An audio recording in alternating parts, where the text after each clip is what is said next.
Empowerment is being able to pretty much have confidence in yourself in a way that you can influence other people. It depends on the target group you have, but you're able to inspire kind of that inner strength in someone. Empowerment is something that someone recognizes from within. It comes from within. I think it's just the confidence that you need to have in order to be a woman and just to feel comfortable in your own skin. Empowerment is something that comes from others and not necessarily yourself. I think in order for you to feel empowered, other people need to empower you. I like to think about empowerment as a way for people to understand their ability to make a difference in the world. Women's Empowerment Week was developed by Lehigh's Panhellenic Council maybe 4 or 5 years ago, and it was a week that they developed to try to bring women together and celebrate the work that women have been doing at Lehigh and the work that has yet to happen.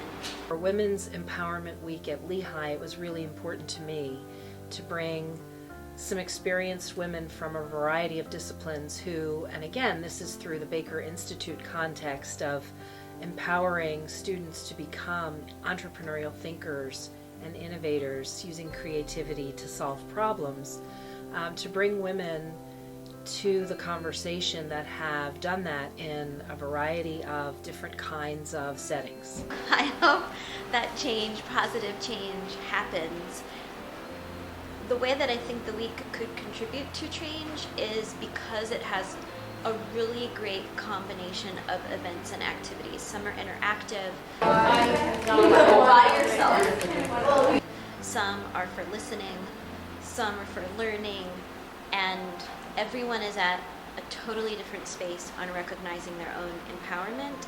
So if anyone looks at the list of events for this week, they'll see a combination of critical analysis, education, dialogue, celebration, relaxation, and self-care.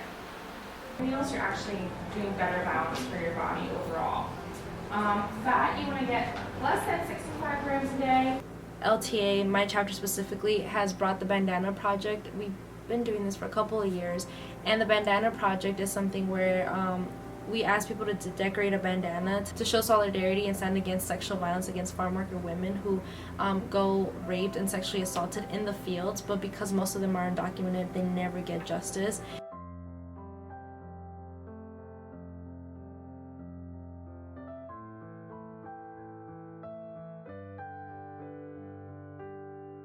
On a small scale, it's women in the farm industry that are being sexually assaulted. Sexual assault is very prevalent on this campus, as just gender violence is in general. And this is a new way to go about the issue that kind of makes people stop and think instead of just having a discussion on sexual assault. It's a brand new thing of bandanas all around campus. What is that for?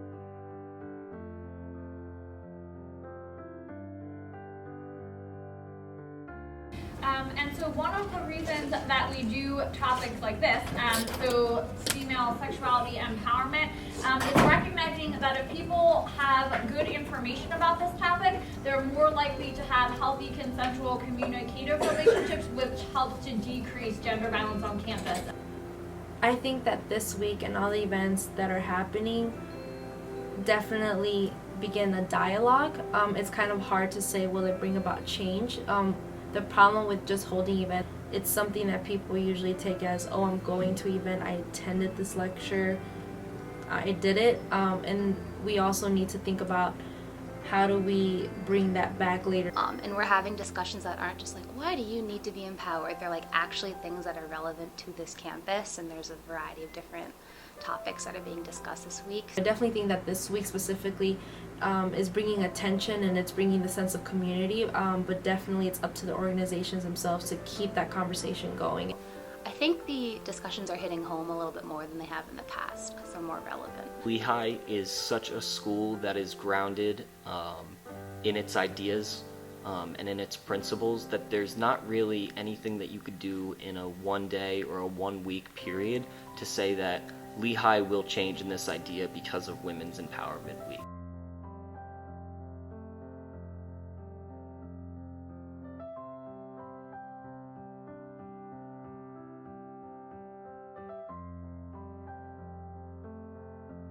However, I think that it is a very good step in the right direction.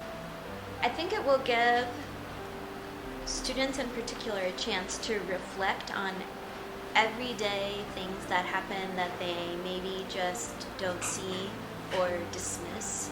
So, degrading comments about women, or situations in groups or classrooms or in social events where women may say something, may come up with really great ideas, no one really responds. In sororities are really empowering their members and making sure that they are being the best women that they can be, that they are proud of the people that they are, and that our sororities are filled with not 100 members of the same personality, but 100 individuals who are empowered. You pretty much have men supporting this movement, and I think that helps it a whole lot.